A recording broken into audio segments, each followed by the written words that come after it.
का दूसरा आक्षेप है कि जो सीता माता थी उनका शादी के उम्र में उनका जो विवाह था उनके उम्र 6 साल था। ठीक है ना। स्कंद पुराण से दिखा रहा है, सुकंदा पुराण लिखा है यहाँ पे और वर्ष को वार्षिक लिखा है 8 to 9। ठीक है, देख लीजिए यहाँ पे इंग्लिश देख लीजिए इसका।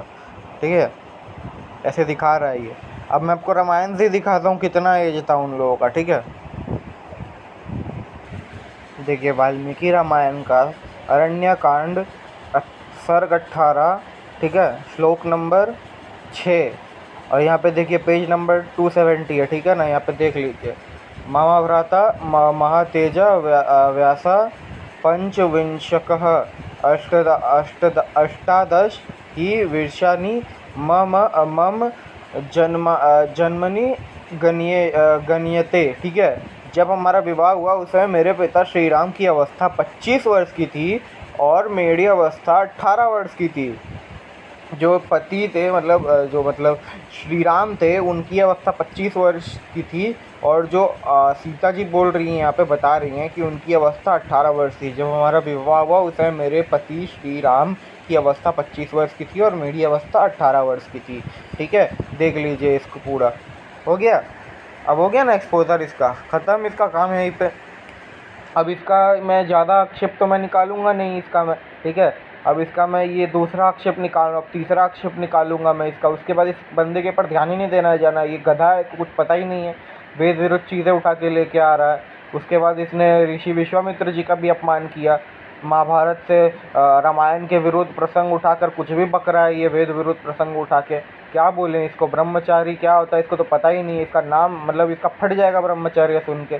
क्या बोलें इसको, इसका तो मोहम्मद को भी एक्सपोज करूँगा मैं कुछ तीसरे प्रक्षेप में। चिंता मत करो बेटा, चिंता मत करो। अब इस गधे को और प्रमाण दिखाते हैं कि सीता माता की शादी 6 साल की उम्र में नहीं हुई थी। ठीक है ना, ये है वाल्मीकि रामायण बालकांड सर्ग 48 श्लोक नंबर 3। ठीक है, ये देख लो। ठीक है, अब इसमें पढ़ देता हूँ। इसी प्रकार जब महर्षि विश्वामित्र श्री राम व लक्ष्मण के साथ मिथिला में पहुँचे हैं तो वे जनक जी को उनके विषय में पूछते हैं, तो वे भी श्री राम और लक्ष्मण जी को युवा ही कहते हैं। ठीक है, युवा मतलब 25 वर्ष से ऊपर। ठीक है ना, श्री राम और इनका। ठीक है ना, लक्ष्मण जी का। वाल्मीकि रामायण बालकांड सर्ग 50 श्लोक नंबर 18। यहाँ दोनों प्रमाण से सिद्ध है कि श्री राम जी की आयु 25 वर्ष से अधिक की थी, क्योंकि पुरुष की वो अवस्था 25 वर्ष से प्रारंभ होती है। ठीक है ना, यहाँ देख लीजिए ये श्लोक।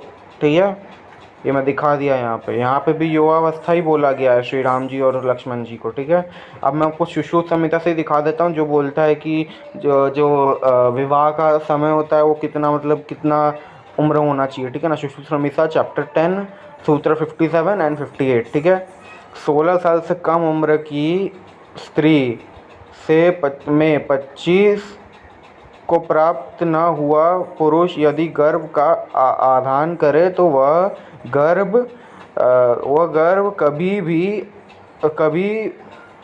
कभी भी मर जाता है। ठीक, कभी भी मर जाता है। ठीक है, यह जन्म ले तो देर तक नहीं जीता, यह दुर्बल इंद्रिय युक्त जीता है, इसलिए अत्यंत बाला में गर्भ का आधान ना करे। ठीक है, यहाँ पे बोला गया है कि शादी जो है वो जल्दी नहीं करना चाहिए। ठीक है ना, 16 साल से नीचे 16 साल से ऊपर शादी करना चाहिए। ठीक है ना, मतलब 18+ 16+ 18+ ऐसे बोला गया है। ठीक है, यहाँ पे पहले ये भी देख लो।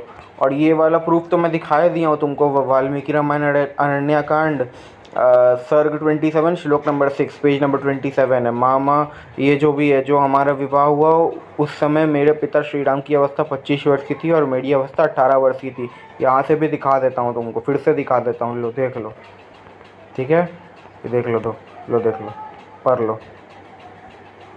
जब हमारा विवाह हुआ उसमें मेरे पति श्री राम की अवस्था 25 वर्ष की थी और मेरी अवस्था 18 वर्ष की थी। ठीक है, अब कोई कन्फ्यूजन नहीं रहना चाहिए भाई।